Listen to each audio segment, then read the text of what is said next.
خوش آمدید، کچن میں ہیں ہم اب، اور شیف مہوش جو ہیں وہ کیا بنا رہی ہیں؟ آج میں بنانے جا رہی ہوں چکن چاپ سوئے ہے، اور اس کے ساتھ ساتھ بنا رہی ہوں لیمن کرڈ کسٹرڈ۔ ہم نے لیمن کرڈ کو ہمیشہ ٹارٹ کے اوپر کھایا ہوگا اور اس کے ڈیفرنٹ طرح کے کیکس کھائے ہوں گے، لیکن آج ہم اس کی فلنگ کریں گے کسٹرڈ کے ساتھ، جو رفان کا ہم نے بنایا ہے سٹرابری میں۔ بالکل صحیح، یہ ہے لیمن کرڈ ہے، تھوڑا سا یلو ہے سٹرابری کا کلر، اور اس میں ہم جیلی کی گارنش کریں گے تو ملٹیپل کلرز ہو جائیں گے، کیونکہ آج جمعۃ الوداع ہے۔ بالکل، اور مجھے پتا ہے جیسے ہم کل بھی کہہ رہے تھے، 27ویں کو بھی کہہ رہے تھے کہ 27ویں جب بھی ہوتی ہے نا تو ہمارا دل کرتا ہے ایکسٹرا ایفرٹس کرنے کو۔ جمعے کو بچے ضرور روزہ رکھتے ہیں تو آپ نے بھی ضرور کچھ خاص اہتمام کرنا ہوگا۔ لیمن کرڈ کی تو ریسیپی جناب پہلے بتائیں۔ سب سے پہلے لیمن کرڈ کی ریسیپی ہے، اس کے اندر ہم نے لی ہیں 8 انڈے کی زردیاں، ان کو میں نے 1 کپ چینی کے اندر، یعنی کہ 250 گرام چینی ہے اور 250 گرام مکھن، 8 انڈے کی زردیاں، ان تینوں کو اچھے سے ہم نے مکس کر لینا ہے، اور ان کو چولہے پر ہم نے کوک کرنا ہے وسک کے ساتھ، وہ جو جسے انڈا پھینٹتے ہیں وسک کے ساتھ ہم نے اس کو مکس کرنا ہے تقریباً 20 منٹ تک۔ 20 منٹ تک جیسے ہی وہ پیندا چھوڑ دے، یعنی کہ یہ ساس پین یا پین سے الگ ہو جائے، اس کو فوراً آپ نے ہیٹ سے ریموو کر لینا ہے، ادروائز جو بٹر ہے یا مکھن جو بھی ہے وہ اپنا آئل چھوڑ دے گا۔ تو ہماری یہ جو کرڈ ہے یہ بالکل ریڈی ہے۔ لاسٹ میں ہم نے اس میں 2 ڈراپس لیمن جوس کے ڈالنے، اس کا ذرا ٹیسٹ، ایسنس یا جوس ڈال، یہ اپنا لیمو کا رس نچوڑ، لیمو کا رس نچوڑنا ہے، جو فریش میں ہے وہ آپ ایسنس میں نہیں ہو سکتا۔ ابھی کرڈ کی ریسیپی آپ کے پاس آ گئی۔ رفان بنائی سیلیبریشن کو خاص، اور ہر جمعے والے دن ہم آپ کو بتاتے ہیں کچھ ایسا خاص میٹھا بنانا، جس میں آج جو ہے رفان کسٹرڈ کے ساتھ بنا ہوا لیمن کرڈ جو ہے وہ آپ کے سامنے ہے۔ اب میں اس میں ڈال دوں گی ہم اپنا سٹرابری رفان کسٹرڈ۔ سٹرابری کسٹرڈ لینے کا، فلیور لینے کا کوئی خاص وجہ ہے؟ نہیں، سٹرابری کی وہ اس لیے کہ لیمن یلو کلر میں آ جاتا ہے، اس کے اوپر ذرا پنک کلر میں سٹرابری کا آ جائے گا، اور میں نے اس میں رفان کی ہی سٹرابری جیلی ہے اور بنانا جیلی ہے، یہ دونوں لی ہیں تاکہ اس سے ذرا اس کی جو شیپ ہے اور کلر جو ہے، آپ کو پتا ہے پہلے کھایا جاتا ہے نظروں سے، دیکھا جاتا ہے اس کے بعد، اور ساتھ ساتھ آپ نے وہ جو آلپرس کی جو کریم ہے فریش، اس کے ساتھ اس کی گارنش کرنی ہے۔ رفان کی یہی بات تو سب سے مزے کی ہے، یعنی اس کی جو جیلیز میں، ہاں لیکن میں دکھا تو رہی ہوں نا کہ رفان میں ہر طرح کے فلیور آپ کو مل جاتے ہیں، نہ صرف کسٹرڈ کے بلکہ جیلیز کے بھی، اور ہر طرح کا میٹھا جو ہے وہ آپ گھر میں بنا سکتے ہیں اور اپنی سیلیبریشن کو خاص بنا سکتے ہیں۔ سیلیبریشن بھلے جمعۃ الوداع کی ہو، پہلے روزے کی ہو، کسی کو گھر میں دعوت دی ہو، کچھ افطاری کا مل کے اہتمام ہو، یا پھر آنے والی عید جو ہے اس کے لیے کچھ آپ سوچ رہے ہوں، تو ہر جگہ پہ یہ بڑی اچھی طرح سے فٹ ان ہوتا ہے۔ آلپرس کریم ہم نے اس کو بنایا بھی آلپرس دودھ میں ہے، کیونکہ آلپرس جو ہے وہ گاڑھا دودھ ہے، اور اس کے ساتھ ساتھ یہ فریش دودھ ہے، اور دیکھ رہے ہیں آپ کتنی کنسسٹنسی کے ساتھ اس کی کریم جو ہے وہ آرام سے نکلتی آتی ہے، اور آپ اس کریم کو کسی بھی چیز کے ساتھ یوز کر سکتے ہیں، روٹی پہ لگا کر، سلائس پہ لگا کے، کھجوروں میں۔ بالکل، اور اس میں کھجوروں کا مجھے یاد آیا کہ آپ کو کھجوروں میں کریم اور وہ ساتھ میں بادام رکھ کے بہت پسند، بڑا پسند ہے۔ اور ان روزوں میں نا آ کے آپ کو بھی فیل ہوتا ہے، میں کل بھی کہہ رہی تھی، شوگر لیول لو ہونا شروع ہو جاتا ہے۔ بالکل، لاسٹ والے روزے جو ہے نا وہ بالکل ایسا، بہت سارے لوگ جو ہے نا بڑی کمزوری بھی فیل کرتے ہیں، غنودگی بھی، تو اس کا ایک ہی حل ہے کہ کھجوروں کی تعداد بڑھا دیں، یا ایسے جو میٹھا ہے وہ زیادہ لینا شروع کر دیں، ضرور لینا شروع کر دیں کسی ہر افطاری پہ، تو روزے میں جو آخری روزے مشکل لگنا شروع ہو جاتے ہیں نا، پھر وہ نہیں ہوتا، آرام سے نکل جائیں گے۔ اور یہاں پہ میں بنانے جا رہی ہوں چکن چاپ سوئے۔ سب سے پہلے میں وہ نوڈلز دکھا رہی ہوں کہ یہ جو نوڈلز ہیں ان کو میں نے پہلے بوائل کر لیا۔ یہ نوڈلز سے پہلے آپ نے مجھے کنور کا وہ بتانا ہے، ہم کیا کہتے ہوتے ہیں؟ وہ جو کنور، اس کا میجک ہی، اور ہاں یہ والے جو نوڈلز ہیں یہ بچوں کے فیوریٹ نوڈلز ہوتے ہیں۔ بالکل، اس کو میں نے بوائل کیا، بوائل کرنے کے بعد اس کو میں نے تیز گھی کے اندر، آئل کے اندر ڈالا، کوکنگ آئل میں نے اس کو فرائی کر لیا۔ فرائی کرنے کے بعد ایسے میں نے ڈش میں نکال لیا، اور دوسری طرف اب اس کی میں بنا رہی ہوں سوس، جس میں نے لیا ہے Dalda cooking oil 2 table spoon, اور اس میں نے ڈالا ہے پیاز، اور اسی کے ساتھ ساتھ میں ڈال رہی ہوں 2 ٹیبل اسپون ڈال رہی ہوں جنجر گارلک پیسٹ۔ ٹھیک، اس کو میں نے اچھے سے مکس کرنا ہے، اور اسی کے ساتھ میں آپ کو بتا دوں کہ اس میں نے لیا ہے چکن میں نے لگایا ہے کارن فلور، انڈا، نمک، کالی مرچ اور سفید مرچ لگا کے اچھے سے اس کو میں نے میرینیٹ کیا، اور اس کو میں نے فرائی کر لیا۔ اس کا فرائی کرنے کا ٹائم بھی تقریباً 15 سے 20 منٹ ہے، اسی لیے میں نے اس کو پہلے سے فرائی کر لیا۔ یہ میں اس میں ڈال دوں گی، اس کو میں اچھے سے مکس کر لوں گی، ٹھیک ہے۔ اور اسی کے اندر ہم ڈالیں گے آئسٹر ساس، ہے ایزیلی آپ کو اویلیبل مل جائے گی بازار سے، قریب 4 ٹیبل اسپون۔ یہ تھوڑی تھک ہوتی ہے, یہ تھوڑی سی گریوی بنانے کی اس کے کام آئے گی. ٹھیک, تو پیاز کو اپنے ہلکا سا سوتے کرنا ہے, سوتے کرنا ہے, زیادہ نہیں. اور اسی میں ڈال رہی ہوں یہ جو کیرٹس ہیں, اس کو میں نے سلائسز جو مرضی کٹنگ آپ لے لیں کاٹ لیا. جو آپ نے چکن ہے وہ اس کو کیا لگا کے فرائی کیا تھا؟ چکن میں نے لگایا ہے آدھا کلو چکن ہے, اس میں 4 ٹیبل اسپون کارن فلور ہے, نمک ہے ایز پر ٹیسٹ, کالی مرچ ہے, سفید مرچ ہے. اچھے سے میں نے اس کو مکس کیا انڈا لگا کے تاکہ اس کی کوٹنگ اچھی ہو جائے. اس کے بعد میں نے اس کو 15 سے 20 منٹ اچھے سے ڈیپ فرائی آئل میں فرائی کیا. فرائی کرنے کے بعد اس کی یہ جو شکل ہے وہ آپ کو یہ پراپرلی کوکڈ ہے, مطلب اس کو اور مزید پکانے کی ضرورت نہیں ہے. اور اسی کے ساتھ تھوڑا سا میں اس میں ڈالوں گی پانی. ٹھیک ہے, اور ہم نے اسے ڈالڈا کوکنگ آئل میں بنایا ہے, ڈالڈا جو کہ فورٹیفائڈ ہے اور مضر صحت کولیسٹرول سے پاک ہے. اس میں additional minerals and vitamins add کیے جاتے ہیں تاکہ ہماری قوت مدافعت کو بہتر بنائے, اور انٹرنیشنل سٹینڈرڈ کا جو کوالٹی پلانٹ ہے اس کے اوپر یہ گھی اور آئل جو ہے یہ تیار کیا جاتا ہے. سو جہاں مامتا وہاں ڈالڈا, یہ چیزیں مہوش کو بہت یاد ہو چکی ہیں. اب میں نے اس میں لیا ہے نمک ایز پر ٹیسٹ, کیونکہ نمک آلریڈی چکن میں بھی ہے, اور تھوڑی سی کوٹی لال مرچ ہے. اسی کے ساتھ ساتھ سفید مرچ لی ہے ½ ٹی اسپون, کالی مرچ لی ہے وہ بھی قریباً ½ ٹی اسپون لینی ہے. اور اس کو میں نے اچھے سے مکس کیا. اسی کے ساتھ ساتھ مشروم جو ہے اس کو میں نے سلائس کٹنگ میں کٹ کر کے وہ اس میں ڈال دینا ہے. ٹھیک ہے, بٹن مشروم ہم اس میں ڈال رہے ہیں. بالکل. اور اسی کے ساتھ 4 ٹیبل اسپون کیچپ کے. میں اس وقت سے دیکھی جا رہی ہے اس بول میں کیا پڑا ہوا ہے؟ کس میں؟ یہ جو ہے یہ انڈا ہے. ہاں جی, یہ لاسٹ میں ہم اس کی گارنش کریں گے انڈے سے. آپ فرائی ایگ بھی کر سکتے ہیں, اور میرے پاس میں نے ایکچولی میں آپ کو بتاتی ہوں, میرے پاس لیمن کرڈ میں نے جب بنایا, جیسے کہ میں نے سرفا کیا جیسے آپ نے مجھے بتایا تھا, 8 انڈوں کی زردیاں میں نے کرڈ کے لیے لی, اور جو اس کی سفیدی بچی اس میں میں نے تھوڑا سا کالی مرچ اور نمک ڈال کے اس کا میں نے آملیٹ بنا لیا. اس پہ فرائی ایگ جاتا ہے چاپ سوئے میں, لیکن ہم نے اس میں انڈا بھی شامل کرنا ہے, اس سے ٹیسٹ اس کا اور اچھا آئے گا اور ہماری بچت کی بچت. کیا بات ہے, دیکھیے میں آپ کی وہ اصول پر آ چکی ہوں. ٹھیک ہے. اچھا, اب اس میں ہم نے شملہ مرچ ڈالنی. بالکل, اب ہم اس میں شملہ مرچ ڈالیں گے. اور شملہ مرچ ڈال کے زیادہ پکائیں گے تو نہیں؟ بالکل آلموسٹ بند. ٹھیک ہے. اور اسی کے بعد ہرا پیاز, یہ دیکھیں لاسٹ ڈھیر سارا ہرا پیاز, یہ ڈھیر سارا ہرا پیاز ہے.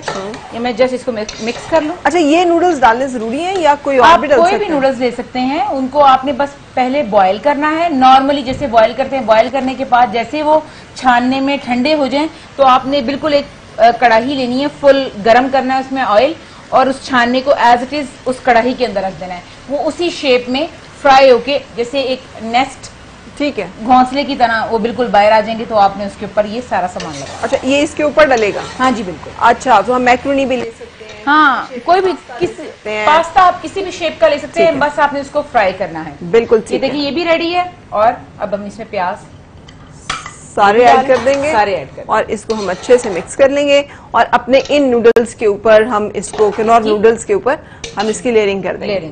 بالکل آسان ساری. یہ نوڈلز کیونکہ بچوں کو زیادہ پسند ہوتے ہیں اور یہ وہ زیادہ شوق سے کھاتے ہیں, تو اس طرح سے ان کو نوڈلز کے ساتھ ساتھ جو ہے اور سبزیاں, ویجیٹیبل اور باقی چیزیں جو ہیں وہ بھی مل جائیں گی. ویسے تو اس میں فلیورنگ بھی اتنی اچھی ہوتی ہے اور یہ اتنے رچ ہوتے ہیں کہ اس کے کھانے سے بھی بچوں کو جو ہے خاصی نیوٹریشن سپورٹ مل جاتی ہے. لیکن یہ ایڈیشنل اگر آپ کرنا چاہیں تو یہ کر سکتے ہیں, کیونکہ اس کے نوڈلز کے چکر میں بچے سب کچھ کھا لیں گے. ہاں جی, جو عام طور پہ وہ سبزیاں نہیں کھاتے. آپ لاسٹ میں ایسے بھی کر سکتے ہیں کہ اگر آپ آل پرپز کی جو کریم ہے فریش, وہ بھی لائٹ سی اس کے اوپر اس کو وہ ہم کر سکتے ہیں گارنش. ٹھیک ہے. سو اگر بچوں کو دینا ہے تاکہ وہ جتنا زیادہ نیوٹریشس ہو جائے اتنا اچھا ہے. چلیں جی, بریک لیں گے ہم, اور بریک کے بعد پھر آپ سے ملاقات A+ کی رمضان ٹرانسمیشن میں. اور ماہ رمضان مومن کاظم و شان ہے, جس کسی نے بخشوانے ہیں گناہ بے پناہ, اس کی خاطر عرش پہ مسند نشین رحمان کریم. رمضان کریم صدق اللہ, رمضان